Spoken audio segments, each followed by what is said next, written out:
اور خدا کے انکار پہ یہ بات رکھنا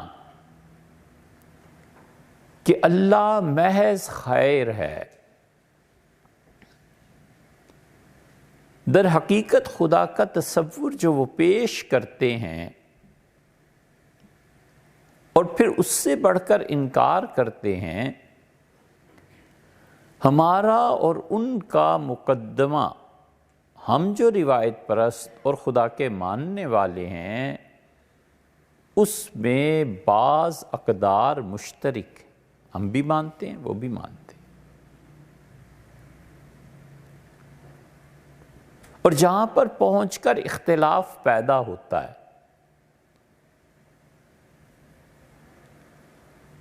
وہ چیزیں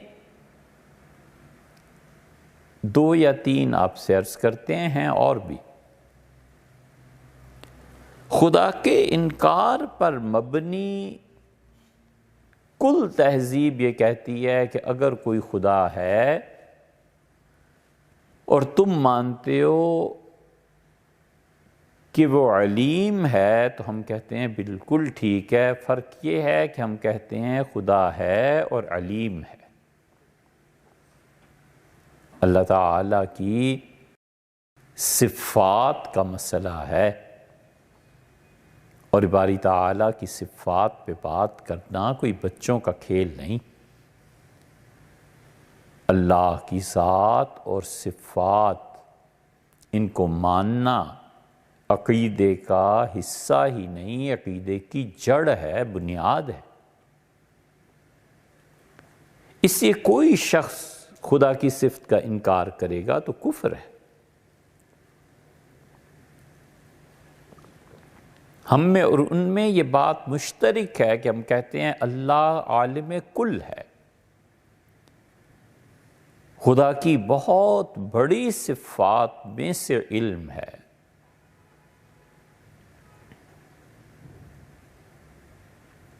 حضرت قاسم نانوتوی رحمۃ اللہ نے ایک جگہ بحث کی ہے، اور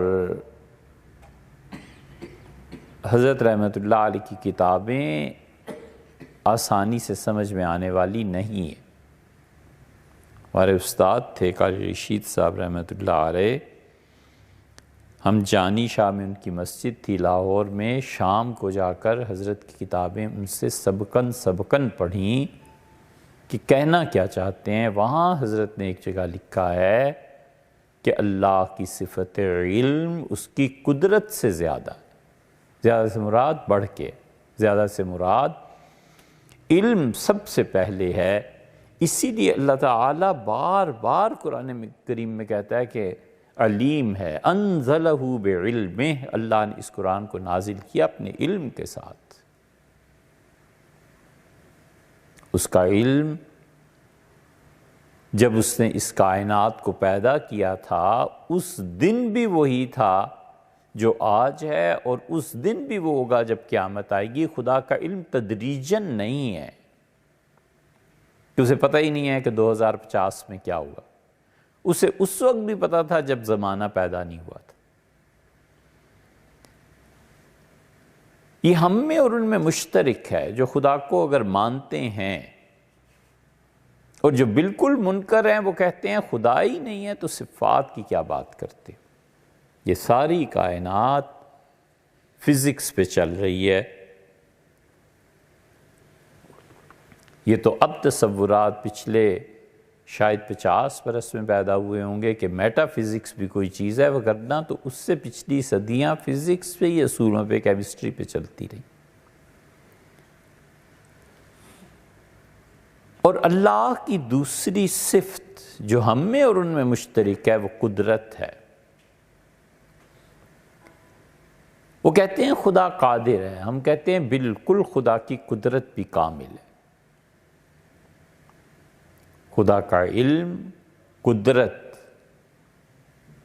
یہ دونوں ایسی صفات ہیں جو امہات میں شمار کیے جانے کے قابل ہیں کہ اللہ کی صفات میں خود 3 قسمیں ہیں، اور پہلی قسم میں یہ دونوں صفات اللہ کی بہت ٹاپ کی بات ہے کہ اس کائنات کا ایک ایک ذرہ، ایک ایک پتا اور ایک ایک چیز اس کے قبضہ قدرت میں ہے، اور اسی لیے وہ کہتا ہے کہ ما تسقط من ورقۃ، اور ایک پتا اپنے درخت سے، اپنی اصل سے جدا نہیں ہوتا، اور ایک دانہ زمین کی تہ میں نہیں پھوٹتا، مگر ہمیں علم بھی ہے، اور وہ جو اس کا پھوٹنا ہے وہ قدرت سے تعلق رکھتا ہے۔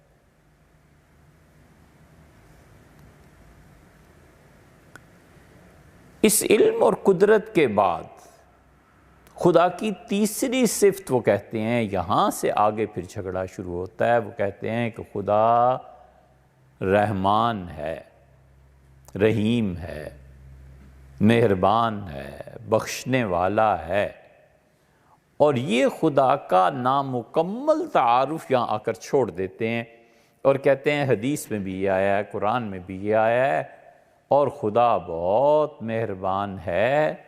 ہم کہتے ہیں کہ اس جملے کو پورا کرو، اور پورا کرنے کا مطلب یہ ہے کہ ہم کہتے ہیں آپ خدا کی ناقص بات اس خدا کی کر رہے ہیں جو آپ کے ذہن میں اس کے تصورات کا ناقص علم دنیا کو دے رہے ہیں، ایک علم، ایک قدرت، اور ہم کہتے ہیں اس کے ساتھ ساتھ خدا حکیم بھی ہے۔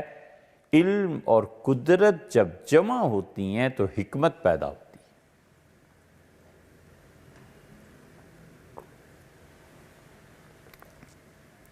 خدا جس وقت رحم کر رہا ہوتا ہے، عین اس وقت وہ قہار بھی ہوتا ہے، اور جب وہ قہر برسا رہا ہوتا ہے تو عین اس وقت وہ رحیم اور کریم بھی ہوتا ہے۔ خدا کی حکمت کو بھلا دینا،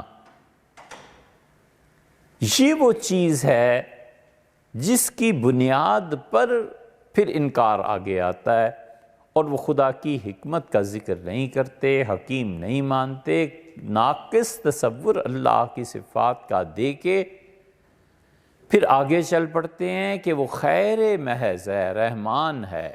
ہم کہتے ہیں رحمان بھی ہے اور عادل بھی ہے،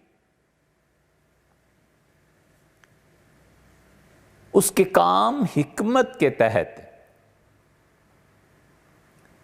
اس کائنات میں جتنا ظلم تم دیکھتے ہو، یہ سارے کا سارا ظلم اس کی اپنی سکیم کے تحت ہے۔ جب اس کی قدرت کامل ہے اور مانتے ہو کہ وہ پوری طرح قدیر ہے، تو تم اس پہ پابندی کیسے لگا سکتے ہو؟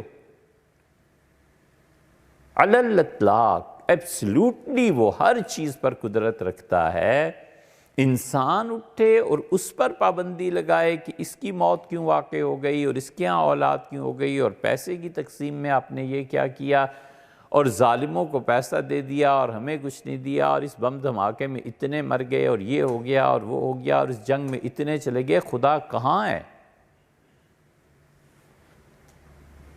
اگر ہے اس دنیا میں کہیں تو وہ ان پر اپنا قہر کیوں نہیں نازل کر دیتا؟ جو یہ کرتوت کر رہے ہیں یہاں پہنچ کے، اگر یہ خیال میں رہے کہ قدرت کے ساتھ حکمت کاملہ ہے، حکمت بالغہ ہے، اور علم اور قدرت جب جمع ہوتے ہیں تو حکمت پیدا ہوا کرتی ہے، اور وہ حکیم ہے۔ یہ نہیں ہے کہ اس کی صفات پیدا ہوئی ہیں، معاذ اللہ، تو کفر کا جملہ ہو جائے گا۔ لیکن علم اور قدرت یہ دونوں ملتی ہیں تو حکمت آ جاتی ہے۔ حکمت کے تحت اس نے آزادی دے رکھی ہے۔ کون ہے جو اس کو چیلنج کرے اور کہے کہ آپ کی حکمت جو ہے وہ اس میں یہ چیز کیوں نہ ہوئی اور یہ چیز کیوں ہوئی؟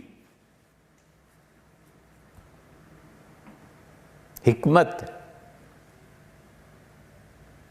مولانا روم نے ایک کہانی لکھی ہے مثنوی میں، کشتی ٹوٹ گئی،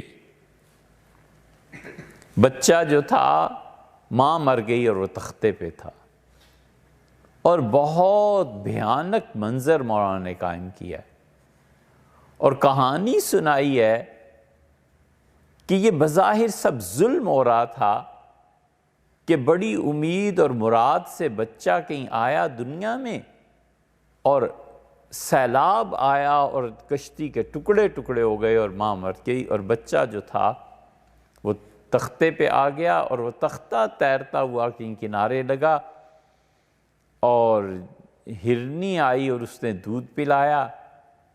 تو جو دیکھنے والا تھا اس نے کہا یہ سب کیا ظلم مچا ہوا ہے اس دنیا میں، ذرا خیال نہیں کیا معصوم بچہ ہے اور کیا ہے اور کیا ہے۔ اور مولانا نے اس کو لکھا ہے کہ پھر لمبا قصہ ہے، اور آخر میں پہنچ کے مولانا نے کہا وہ فرعون بن گیا تھا، وہ فرعون تھا۔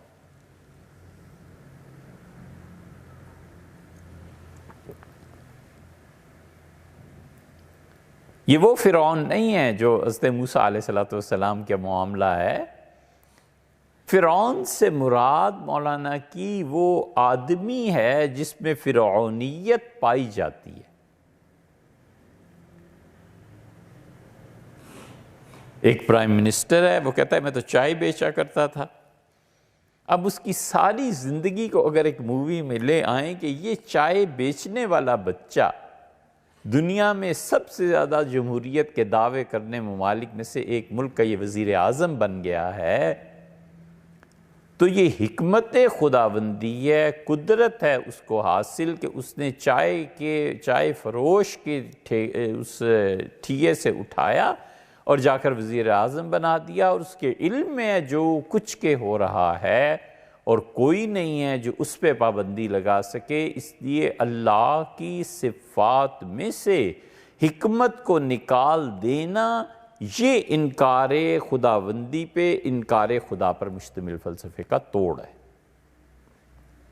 وہ جو کہتے ہیں کہ خدا نہیں ہے، ہم کہتے ہیں کیوں؟ وہ کہتے ہیں اس لیے کہ خدا شر نہیں ہے، خدا خیر ہے، اور شر ہے اگر تو شر سب سے بڑا یہ ہے کہ تم انسانی آزادیوں پر پابندی لگاتے ہو، لہٰذا تم یہ نہیں کر سکتے کہ خدا ہے۔ کہتے ہیں ہے، اور خدا کا یہ جو ناقص تصور تم پیش کر رہے ہو نا، صرف 3 صفات کو، علم، قدرت اور رحمت، اور حکمت کو درمیان سے نکال دیتے ہو، یہ تمہارے مقدمے کا بنیادی کمزوری ہے، یہاں سے پکڑے جاتے ہو۔